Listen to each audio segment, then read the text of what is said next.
1, 2, 3, 1. Finally, seeping is the key word here.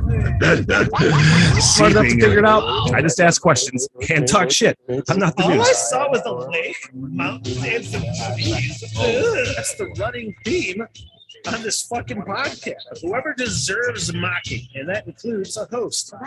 Man, there's a record amount of meth in this place. Kinetic. Just sounds like stuttering Smitty. Channel is 2022, y'all. Fuck milk crates, y'all.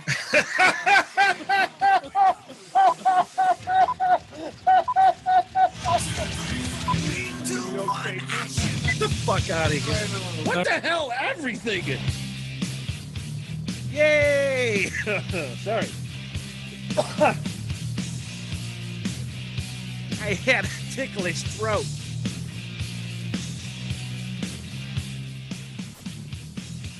Happy what the hell everything day. My name is Smitty. Thanks for joining me on the podcast. If you're on the live stream, there's that little rigmarole in the beginning. It's the pre-live part where I post everything and have it muted, and then I hit the fucking intro, and then there we go. And then there's the thing. Yeah. Hey, happy what the hell everything day. My name is Smitty again. If you are joining me on the live stream, how fucking cool is that? I like the idea a lot of you joining me on the live stream. Make it an appointment, man. 2:00 Mondays and Wednesdays. If I get my druthers, my wishes, at some point it'll be on Wednesdays at 4 o'clock. No, we go live at 4:20. That's not entirely true, but it'll be a little bit later of a podcast because I do want to do the 4:20 break because that's fun and I'm a stoner and it's something to be celebrated. I don't know about that. But then, of course, the audio up.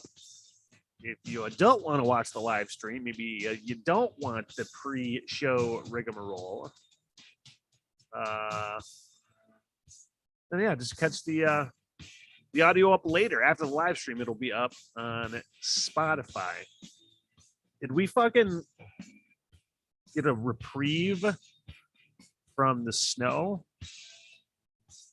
Because I didn't see any on the horizon. I didn't really look too far ahead on the forecast. I guess I could do it right now. Here's your fucking weather. Shut up, Smitty. What was I doing? Is it supposed to snow? Oh my God.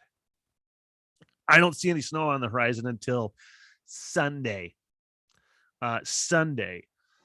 I was looking at my fucking driveway today and I was like, God, hopefully, because it's supposed to be like upper 30s, maybe close to 40.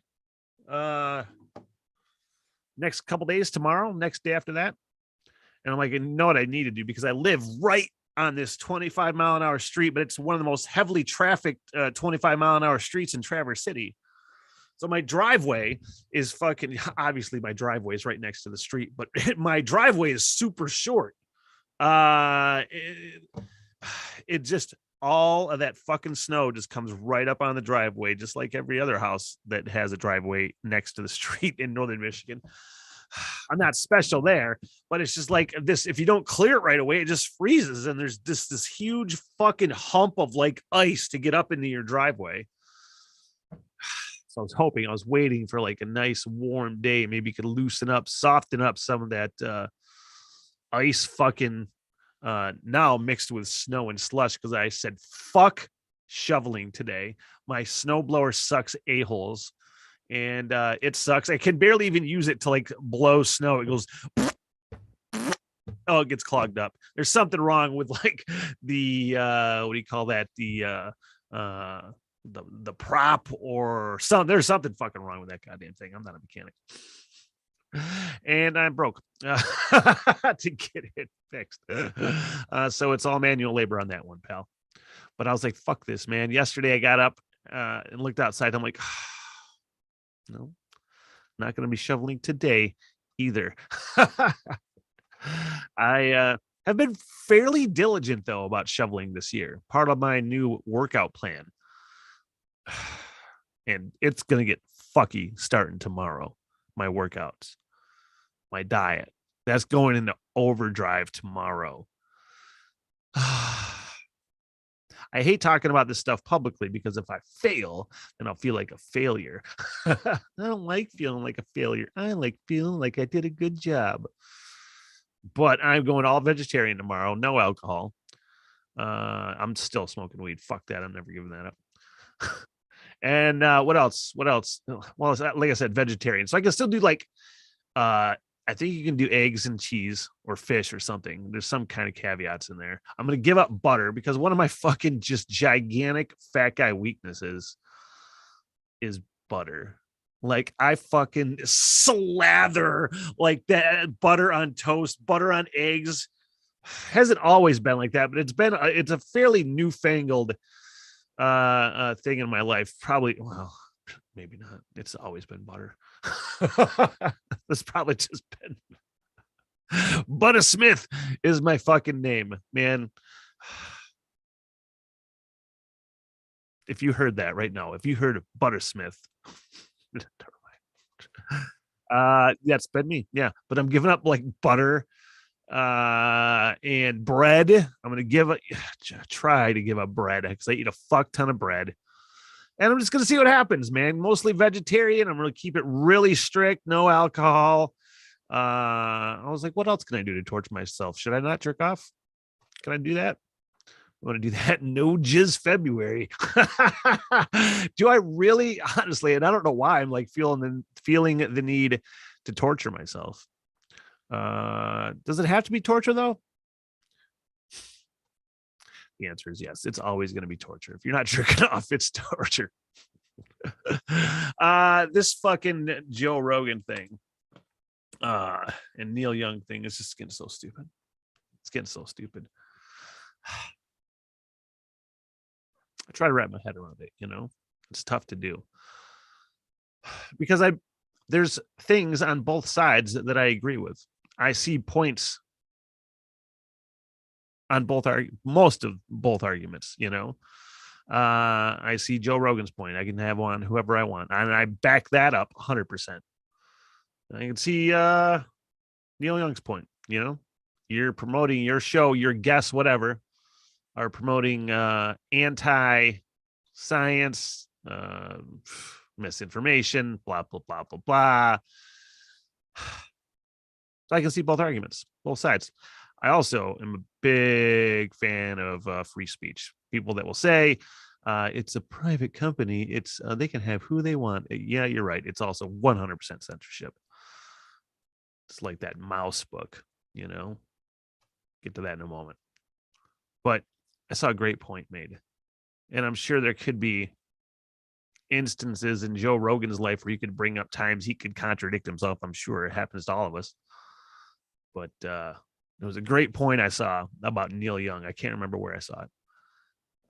How he was so ardently, vigorously anti-GMO fucking few years ago, you know, and I think most of the anti-GMO, I don't know how my side of the whole anti-GMO thing, I always thought it was just like being against like companies like Monsanto, you know, who looks like they have shady fucking business practices in the way they do things and the way that they patent the seeds that are genetically modified. It's just that fucking they're a terrible fucking company to work for, and they don't really have anybody's good in mind, I don't think. But I always thought that argument, the anti-GMO thing, was about that, and I'm finding out more recently. I'm like, oh, genetic, like seedless watermelons, the shit you've been getting for fucking years and years and years. There's all sorts of like genetically modified everything. It's all in our lives, and most of it's for the better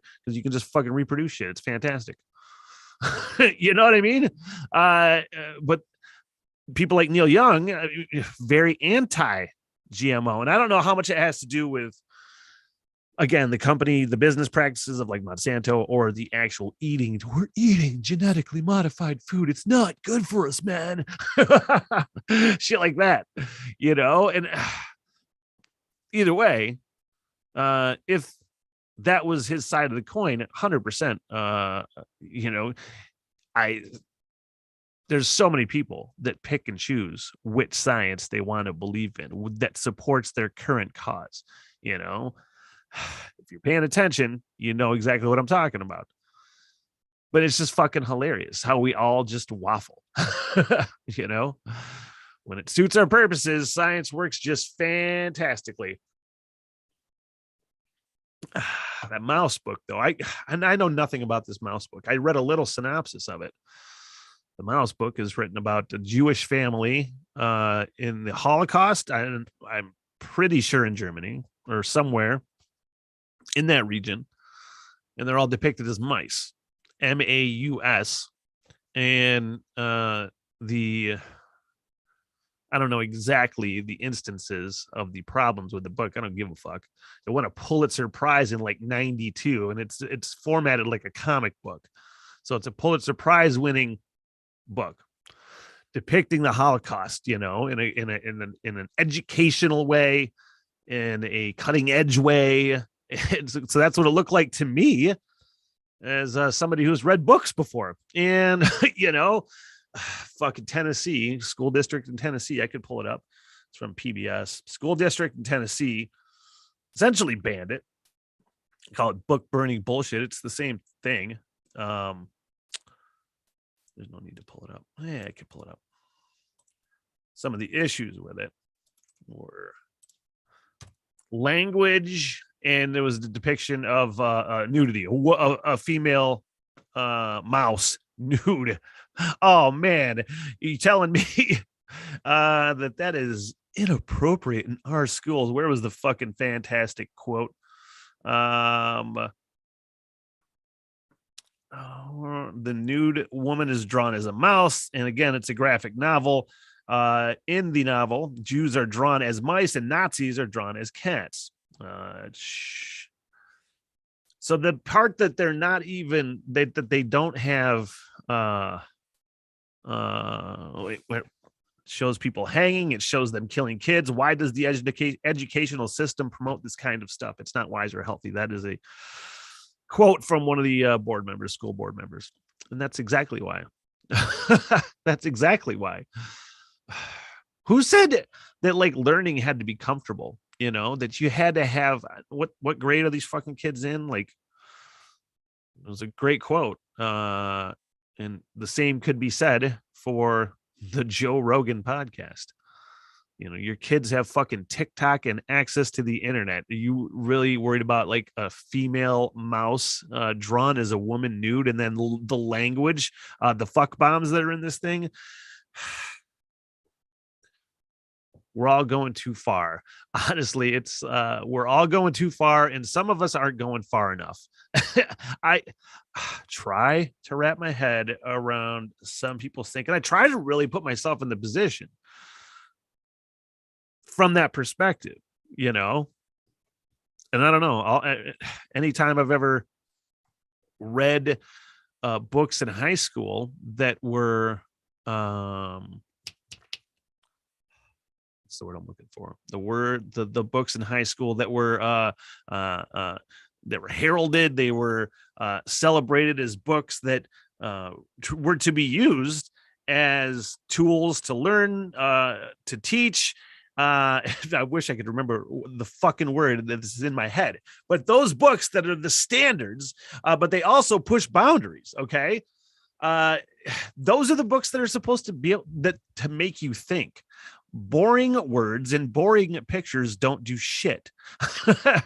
You know, striking a chord it takes a little more, you know.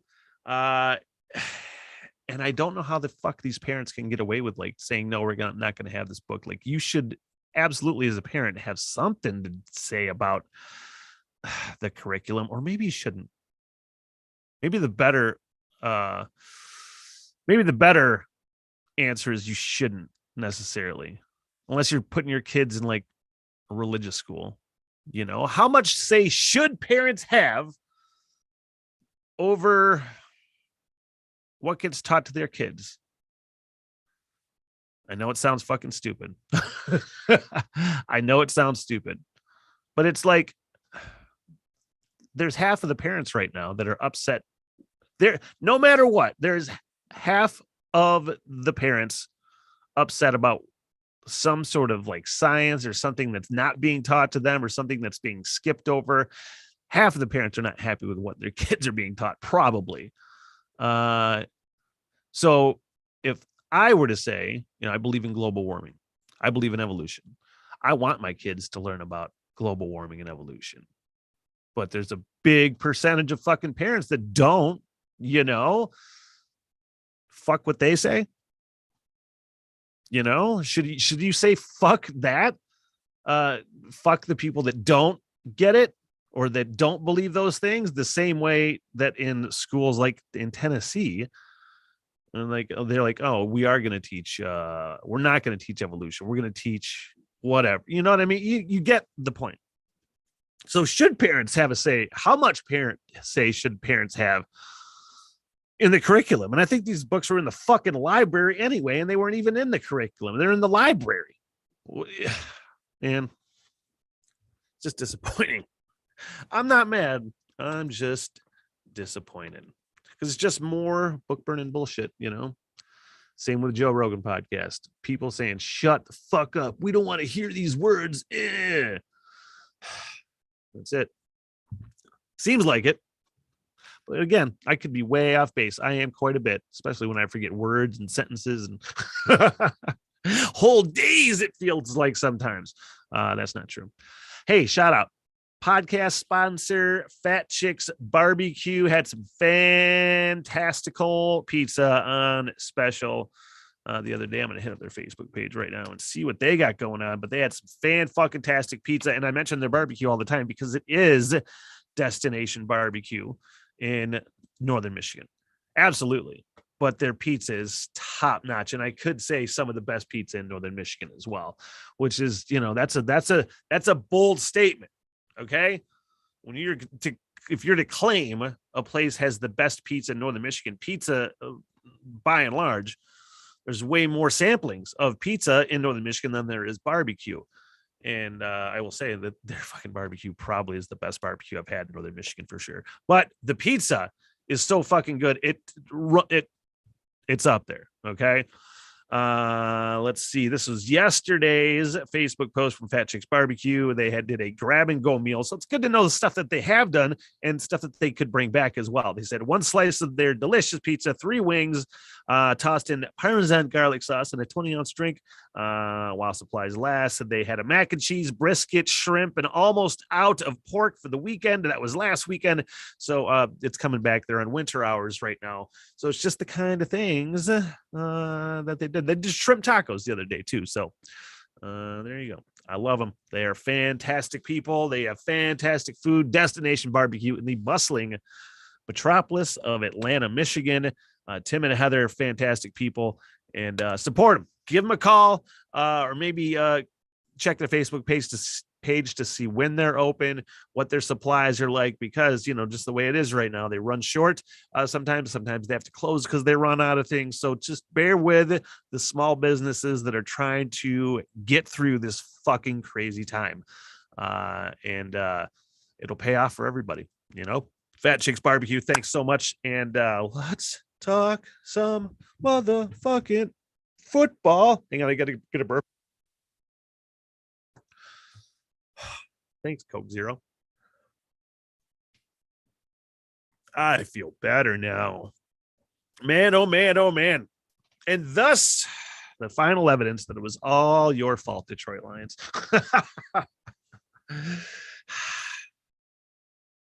Makes you think about things, Matthew Stafford going to the motherfucking Super Bowl. Kind of wondered last night. I'm like, oh man, it looked like he was trying to give it away. Matt Stafford, as much as I love him, he does have some brain blockages. It feels like sometimes where just all of a sudden he'll just force a few throws. You're like, dude, what are you doing, man? I used to get frustrated with him, but I love him anyway, because overall, he's a fucking stud.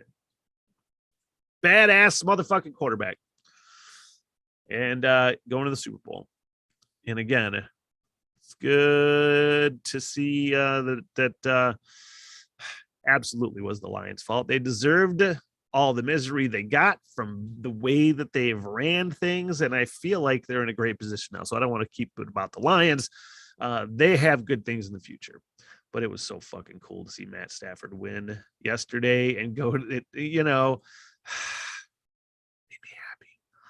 You follow a guy, you know, he's your favorite player essentially on the team for a dozen years. You know, you follow those guys, any sports figures, you follow them, you watch them all the time. You know, you get to you get to really like them. You know, you get to like their personality, you get to like how they play. And you just know when dudes are a fucking gamer and they deserve to have a chance to win. And when they get it and they take advantage of it, man, it was fucking awesome. I love Aaron Donald too. That dude's a monster. Aaron Donald, yeah. But that whole team is good. It's gonna be in LA. I think that's the first time. I'm pretty sure. Was it Tampa Bay last year? Was that Super Bowl in Tampa or in Florida? I could be wrong. But it might be the first time that the same city that's hosting the Super Bowl is also the home team for the Super Bowl. You know what I mean? That's fucking super cool. And then the Cincinnati Bengals, man, it's like I can't lose because I have two of my favorite all-time quarterbacks, even Joe Burrow, who's in his second year, because that fucking guy is absolutely one of my favorite quarterbacks ever. I love that guy, and I'm 100% jealous that he is not the quarterback for the Detroit Lions. You know, I know there's zero chance of that ever happening at this point. Cincinnati, like I was watching those fucking fans react to the Bengals going to the Super Bowl in that bar that they were in showing on the broadcast. And Levi and I were both talking about it right at the same time they showed the Bengals fans. Like, I don't know how I would handle this, dude.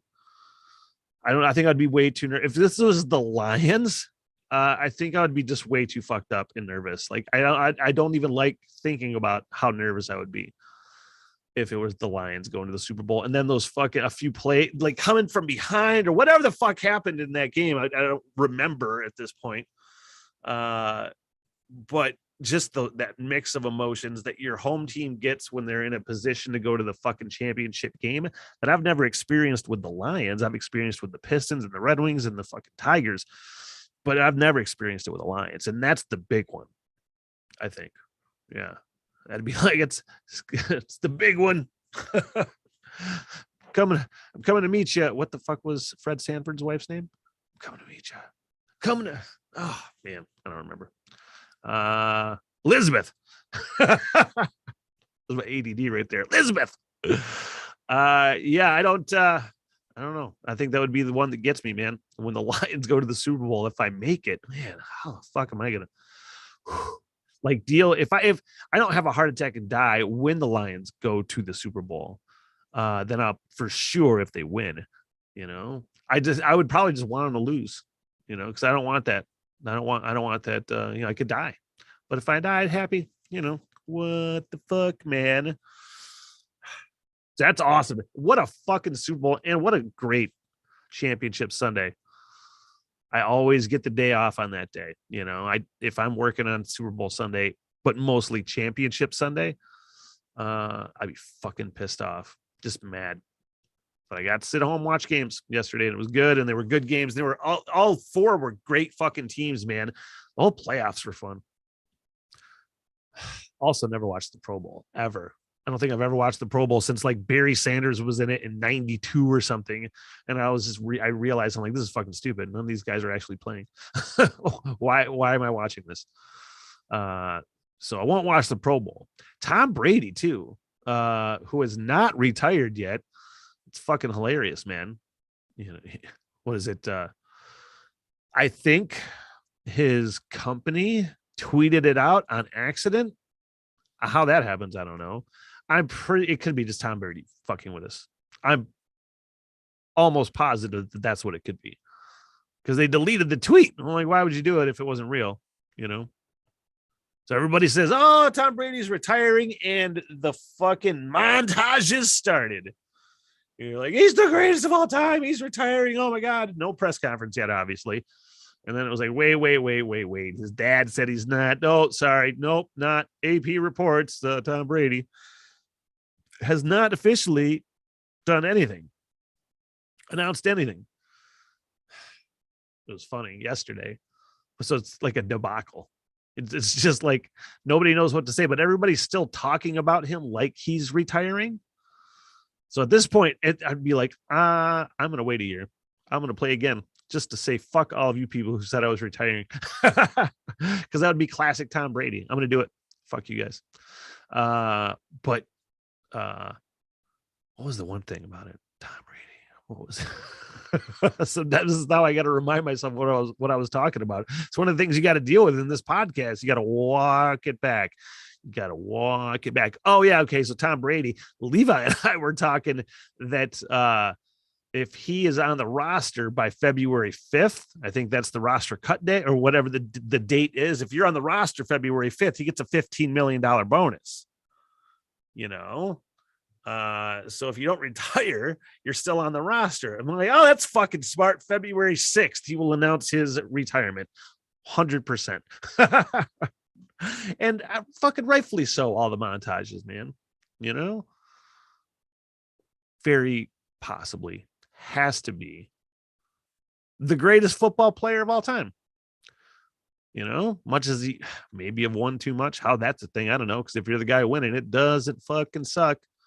But just as a, you know,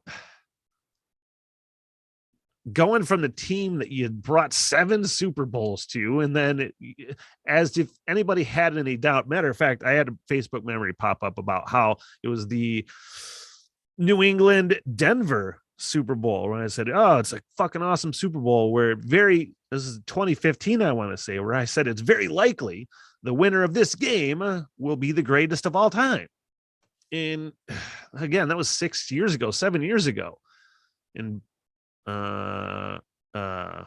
Peyton Manning won that one. At least I'm pretty sure that was the one. Anyway, maybe Tom Brady won that one. The point of the fucking matter is since then, he's won like 3 more fucking Super Bowls, man, including the one in Tampa Bay that you just, again, in your first year.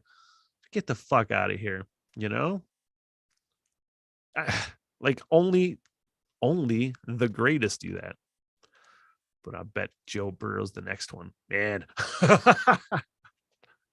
I watched that guy play and I'm like, oh my God, I want that guy. I want to be like, that's the only time I've ever considered like switching sides. It's watching Joe Burrow. Be like, man, I could just be a fucking Cincinnati Bengals fan. What would that be? You know, if I just pulled like a fucking heel maneuver in wrestling where I said, fuck you now, I'm a Bengals fan.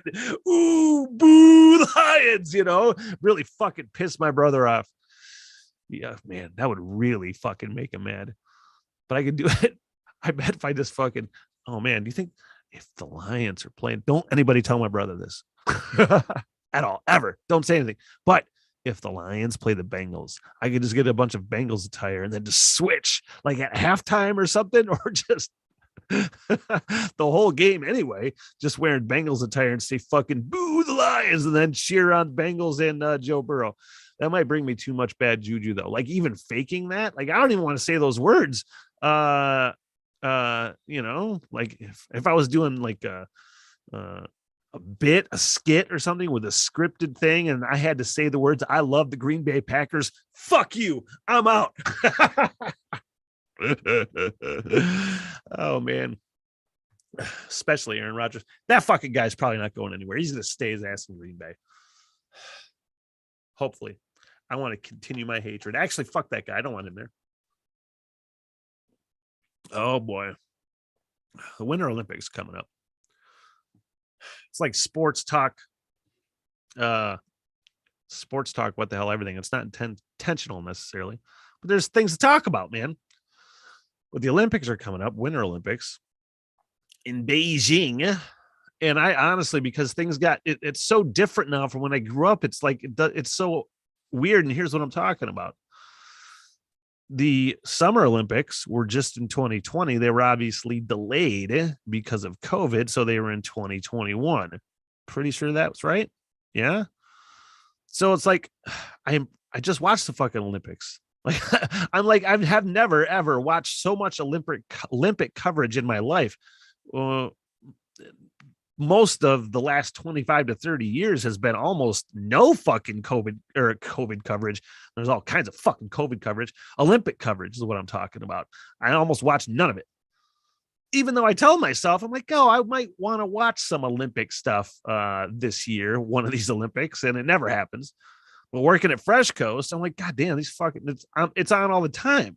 So like the Olympics used to be 4 years, right? And then I don't think they were in the same 4 years. Yeah, they were in the same.